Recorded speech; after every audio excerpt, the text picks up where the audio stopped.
Je voudrais aujourd'hui qu'on se pose 4 questions. Première question, est-ce qu'on doit aimer tout le monde? Réponse, oui. Mon commandement, le voici, aimez-vous les uns les autres comme je vous ai aimé. Parfois, on veut aimer les uns, mais pas les autres. Voilà, les uns, c'est-à-dire ceux qui sont un avec moi, ceux qui pensent comme moi, ceux qui vivent comme moi, et les autres, on les regarde un petit peu d'un œil de travers. Deuxième question, est-ce qu'on doit aimer vraiment tout le monde? Réponse, oui.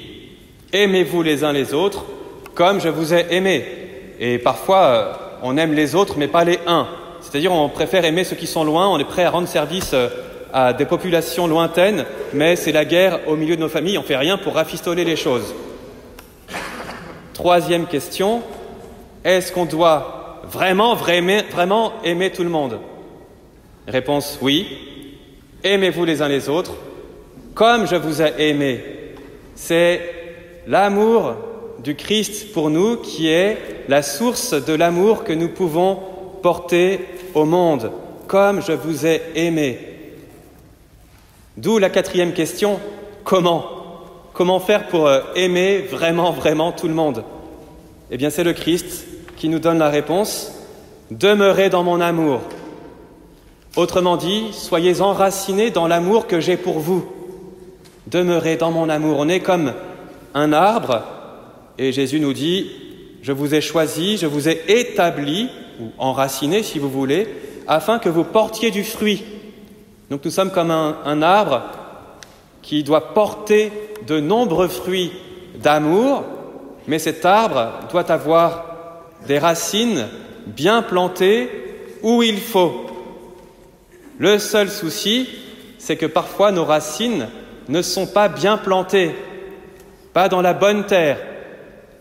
Quelques exemples parmi tant d'autres de mauvaises terres dans lesquelles nos racines peuvent être plantées et qui fait que nous n'arrivons pas à porter de vrais fruits d'amour. La première terre possible, c'est la terre du calcul. Le calcul, un de mes amis qui se rapproche de plus en plus du Christ se met à servir les autres, à passer des heures de bénévolat, et il me dit « mais ça va tellement à contre-courant de mes habitudes, je n'ai jamais vécu comme ça, j'ai toujours vécu pour mon intérêt personnel, et maintenant donner du temps gratuitement pour les autres, c'est très difficile pour moi. » Et donc il le fait, et il me dit « mais même quand je le fais, eh bien, je le fais parfois pour être bien vu, parfois pour être aimé, et je dois l'avouer, dit-il, même pour attirer sur moi l'amour de Dieu. Je donne de mon temps, je donne de moi-même pour les autres, mais en fait c'est pour être aimé de Dieu. Vous voyez le calcul du donnant-donnant, je fais pour recevoir. Eh bien ça, ce n'est pas l'amour véritable, c'est la mauvaise terre, voilà, qui fait qu'on n'est pas dans la gratuité de l'amour. Deuxième mauvaise terre, c'est la logique du conflit. Une chrétienne, je précise bien, une chrétienne, me disait récemment, nous, les Noirs, on a le droit d'être racistes. Ah bon? Vous avez le droit. Vous voyez, donc c'est le nous qu'on oppose au vous. C'est normal qu'il y ait des communautés d'intérêt, des communautés ethniques, des communautés culturelles. Voilà, on se ressemble et on se rassemble par affinité. Très bien. Mais ce nous ne peut pas être opposé à un vous. On ne se construit pas par opposition et par conflit à un autre groupe qu'on estime ennemi. Donc les Noirs contre les Blancs, les femmes contre les hommes, les jeunes contre les vieux. Autrement dit, des rapports de dominants-dominés, des rapports d'opprimés, d'oppresseurs. Ça, c'est pas possible pour un chrétien. Parce qu'après, on se lamente des guerres. Eh bien, ça commence là. Troisième mauvaise terre dans laquelle on peut être parfois enraciné, c'est le sentiment du moment. J'agis simplement selon ce que je ressens et non pas selon la vérité. Sentiment du moment, sentiment d'énervement, l'exaspération du moment, l'impatience du moment ou la peur du moment qui fait que j'agis d'une manière complètement désordonnée. Ou l'orgueil, voilà, d'une personne qui me disait je sais ce que je dois faire, mais je préfère que l'autre attende, je préfère que l'autre fasse le premier pas pour qu'elle comprenne bien que j'avais raison. Vous voyez, il y a un truc qui ne va pas dans ce type de raisonnement. Voilà, c'est-à-dire que j'ai été blessé, je suis énervé contre cette personne, eh bien j'attends. Sortons donc de ces mauvaises terres, de ces logiques, et vous savez, sous le sentiment du moment, eh bien quand on sent que ça manque là, que ça boue, eh bien dit non mais il y a quelque chose de plus profond, c'est Jésus en moi. Et donc je vais plonger mes racines plus profondément. D'accord Seigneur, là je suis énervé, mais je vais chercher au fond l'amour qui va me faire agir. La logique que je vous propose aujourd'hui, évidemment, c'est la logique du Christ. Et la logique du Christ, c'est la logique de l'Eucharistie. La logique de l'Eucharistie. Il y a deux élans dans la vie du Christ, qui sont en fait le même élan finalement. Deux élans, c'est un grand élan qui le pousse vers nous pour nous pardonner. C'est ce que Saint Jean dit, le Père a envoyé son Fils en sacrifice de pardon pour nos péchés. Vous voyez comment Jésus est poussé par cet élan d'amour pour nous réconcilier avec le Père. Son élan vers nous. Et cet élan vers nous, il le donne dans le sacrement de l'Eucharistie. Élan vers nous, élan vers le Père. Toute la vie du Christ n'est qu'un seul merci au Père, au nom de toute l'humanité qui ne sait pas remercier. Eh bien Jésus dit merci, merci Père, merci pour ta bonté infinie, merci pour ton amour infini, merci pour ton être. Et donc la vie de Jésus, en réalité, est un merci. Et vous savez comment on dit merci en grec, c'est Eucharistie. Voilà, l'Eucharistie, c'est l'action de grâce. Lorsque nous célébrons l'Eucharistie, nous célébrons l'action de grâce du Christ, son grand merci d'amour, son grand élan d'amour vers le Père, son grand élan d'amour vers nous. Toute notre vie doit être, à l'image du Christ, une vie eucharistique. Nous célébrons l'Eucharistie, nous communions à l'Eucharistie en la recevant, nous adorons la Sainte Eucharistie pour que nos vies soient transformées et qu'elles entrent dans l'élan du Christ pour notre salut, pour le salut de tous et pour être un merci vers le Père. Notre vie, je dis bien notre vie, doit être ce merci. Je ne parle pas simplement du petit, qui est déjà pas mal, ou du grand merci, qui est très bien aussi, qu'on dit le soir, qu'on adresse le soir à Dieu parce qu'on a passé une bonne journée. Merci Seigneur pour ma journée, bien merci Seigneur pour ma bonne situation, merci Seigneur pour ma famille. Tout ça c'est super, mais c'est le merci qui vient de notre cœur et qui jaillit de nos lèvres. Super.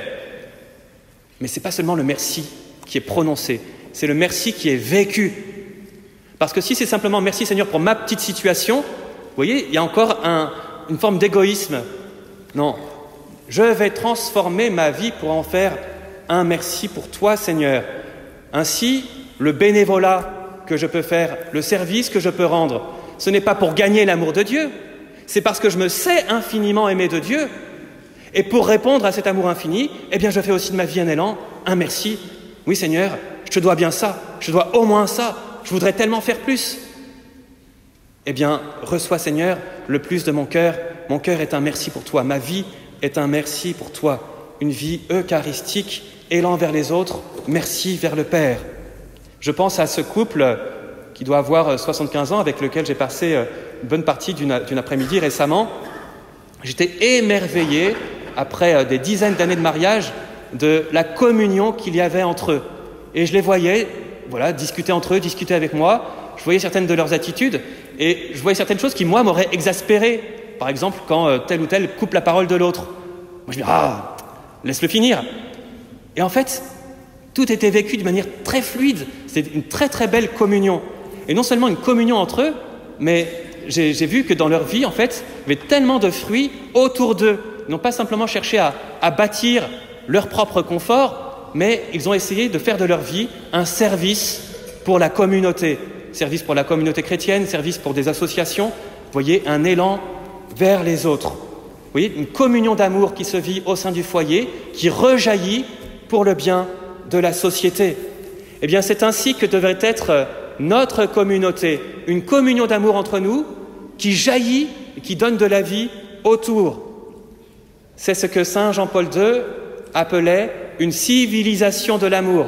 Oui, si nous sommes enracinés dans l'amour de Dieu, nos racines cachées, nos racines profondes sont établies en Jésus, dans l'amour qu'il nous porte, alors nous portons du fruit et nous bâtissons une civilisation de l'amour.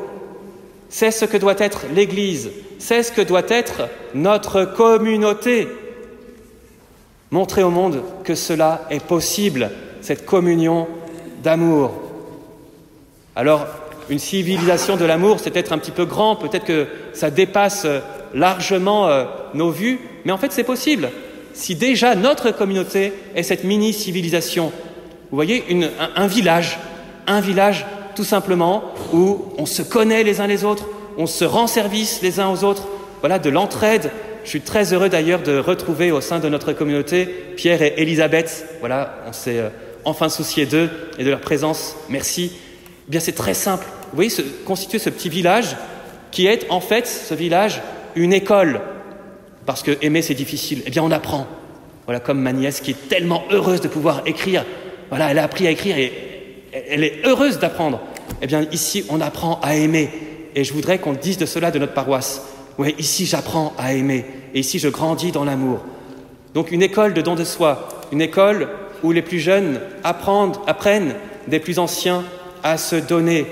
Une école, donc, de l'amour actif, où nous apprenons à rechercher non pas nos intérêts personnels, mais l'intérêt ô combien plus grand du Christ, l'intérêt du Christ qui est le salut de tous.